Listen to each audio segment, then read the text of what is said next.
وسهلا اصدقاء مطبخ احلى اكله وبس. ازيكم عاملين ايه؟ يا رب تكونوا بخير وباحسن حال.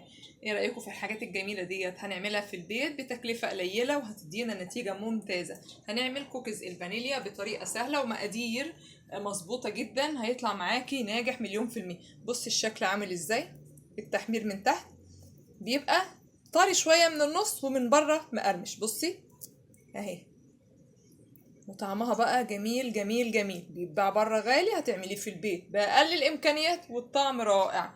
ما تنسينيش بقى من الشير. لو لسه جديدة في القناة ما تنسيش تشتركي وتفعلي الجرس عشان يصلكوا كل جديد. يلا بينا نخش على الفيديو نشوف الكوكيز الفانيليا ده اتعمل ازاي. بالنسبة لمقادير الكوكيز اللي انتوا شفتوه سهلة وبسيطة، والطريقة مفيش أبسط من كده. هتعمليه وهيطلع معاكي ممتاز. أهم حاجة التزمي بالطريقة وبالمقادير اللي أنا هقولك عليها. دلوقتي عندي كوباية من الزبدة تكون بدرجة حرارة المطبخ.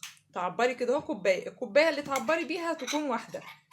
مش هقولك بقى جرامات ومش جرامات، هقولك لا، انتي خدتي مثلا الكوباية دي عبرتي بيها الزبده، تعبري بيها الدقيق وتعبري بيها السكر وكل المقادير بتاعتك. هناخد بقى الزبده دي نضربها كده لمده دقيقه ولا حاجه بالمضرب عشان خاطر انا عايزاها تكون كريميه.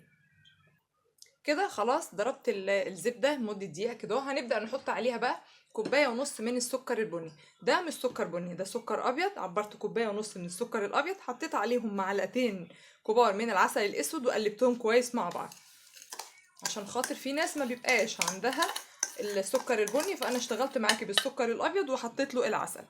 هنبدا بقى نخلط كده اهو لغايه ما الزبده تدوب مع السكر بتاعنا. كده خلاص انا بخلط شويه اهو بشويه. عندي بقى بيضتين بدرجه حراره المطبخ، هحطهم ونحط عليهم كمان باكو من الفانيليا، ونخلط بقى الخليط ده كله لغايه ما يبقى كريمي خالص اهو بالشكل ده. باكو من الفانيليا، لو عندك الفانيليا السائله تقدري تحطيه. هنخلط بقى لغايه ما تبقى السكر كده مش باين ان هو حبيبات. كده خلاص طحنا اهو على قد ما خلطنا، على قد ما قدرنا لمده 5 دقايق بالمضرب. عندي بقى 3 كوبايات ونص من الدقيق. انا اتفقنا ان الكوبايه اللي نعبر بيها تكون واحده. هنحط عليها ايه بقى؟ هناخد معلقه صغيره ممسوحه من البيكنج باودر. ما تكتريش عشان خاطر ما يفرش منك الكوكيز في قلب الصينيه لما نيجي نسويه. وهناخد ربع معلقه صغيره من البيكنج صودا اللي هي الكربوناتو. وهناخد بس كده على ايدينا رشه صغيره من الملح، رشه كده حاجه بسيطه، رشه بالشكل ده كده اهو. ونقلب بقى. ما تيجي تخلطي الزبده مع السكر ما تتكيش عليها قوي عشان خاطر ما تفصلش منك. هنبدا بقى نحط خليط الدقيق. ما تعجنيش عشان خاطر احنا مش عايزين نعمل الكوكيز بتاعنا عرق كده للعجين عشان خاطر ما ينشفش ما نيجي نسويه في الفرن ينشف. هنبدا بس نلم كده اهو لم بالشكل ده كده اهو لغايه ما هتلاقي الخليط بتاع الزبده والسكر شرب الدقيق بتاعنا. كده خلاص اهي انا بخلط فيها بايديا. شلت بقى المعلقه. في المرحله دي كده بايديكي برضو ما تعجنيش، زي ما انت شايفه كده انا بعمل ازاي تعملي كده. في اللحظه دي هنحط بقى تلتين من الشوكليت شيبس. تقدري تحطي اي كميه عايزه تحطيها، تحطي اكتر تحطي اقل اللي يريحك بالشكل ده. بصي بقى لو لقيتي العجينه معاكي مش بالشكل ده كده اهو، يبقى هي ناقصه سمنه، يكون الدقيق بتاعها كتير. وهوريكي برضو تاني هتعرفي ازاي. لو اللي هي ناقصه سمنه هتلاقي العجينه معاكي مشققه مش حلوه. ولو حسيتي ان انتي مش عارفه تشكليها بايديكي يبقى السمنه كترت منك. احسن حاجه زي ما انا قلتلك عبري الكوبايه تكون واحده في كل المقادير. كده خلاص. بصي بقى عايزه اوريكي، هي لازم تكون كده فيها التلزيقه دي. لو ضغطتي عليها وحطيتي لها دقيق هتنشف معاكي وهتبقى ناشفه. الكوكيز معروف ان هو بيبقى مقرمش من بره ومن جوه بيبقى طري. بصي تقدري كده ان انتي ماسكاها بايديكي ما بتلزقش.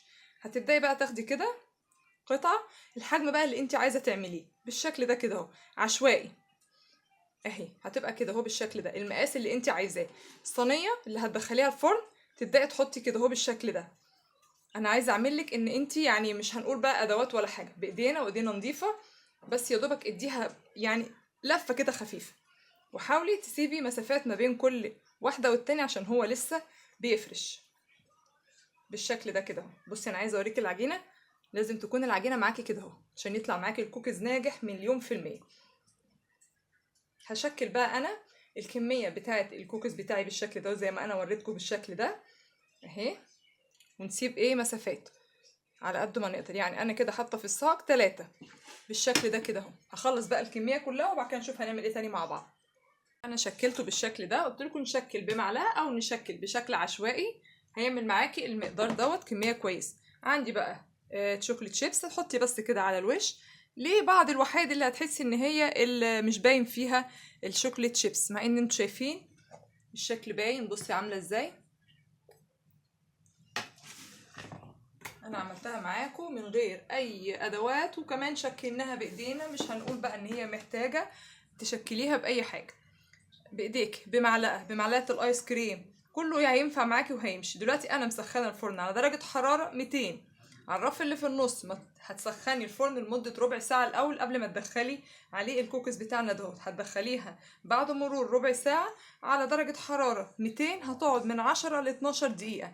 اول ما تلاقي القاعده بتاعه البسكوته من تحت احمرت، تبداي تطلعيها وما تلمسيهاش، تسيبيها لغايه لما تبرد تماما وتغطيها عشان تفضل معاكي حلوه كده، ما تبقاش ما تنشفش. هسويها بقى واوريكي شكلها اول ما يطلع من الفرن هيبقى عامل ازاي. بس عايزه اقولك الطريقه دي مش هتغيريها، هتعتمديها وهيطلع معاكي احلى كوكيز. وبتشتريه من بره غالي، هتعمليه في بيتك ارخص بكتير وانضف. كده لما طلع من الفرن تسيبيه ما تقربيلوش خالص لغايه لما يبرد تماما. لو مسكتيه وهو طري كده اهو هيتفرفت منك. هتسيبيه بقى لغايه ما يبرد، هيعمل معاكي كميه حلوه قوي والطعم رائع. هسيبه بقى لما يبرد وبعد كده هوريكي الكميه النهائيه هتبقى عامله ازاي. ده كده الشكل النهائي للكوكيز اللي احنا عملناه من 3 كوبايات ونص دقيق. هيعمل معاكي كميه حلوه قوي قوي قوي. بصي التحمير عامل ازاي والشكل رائع. طبعا ما بيبقاش الشكل بتاعه منتظم لان احنا طبعا عاملينه بايدينا. اهم حاجه بس ملحوظه حابه اقول لكم عليها، احنا شكلنا الصواني خلاص وحطينا اول صينيه في الفرن. بقيه الصواني اللي اتشكلت حطيها في التلاجة على الرف لغايه ما تيجي تستخدمي صينيه بصينيه، عشان احنا عارفين لو سيبناه في المطبخ بره الزبده طبعا هتسيح. اتمنى منكم المشاهده الكامله، الاشتراك في القناه، تفعيل الجرس عشان يصلكم كل جديد. مع تحياتي مطبخ احلى اكله وبس. السلام عليكم.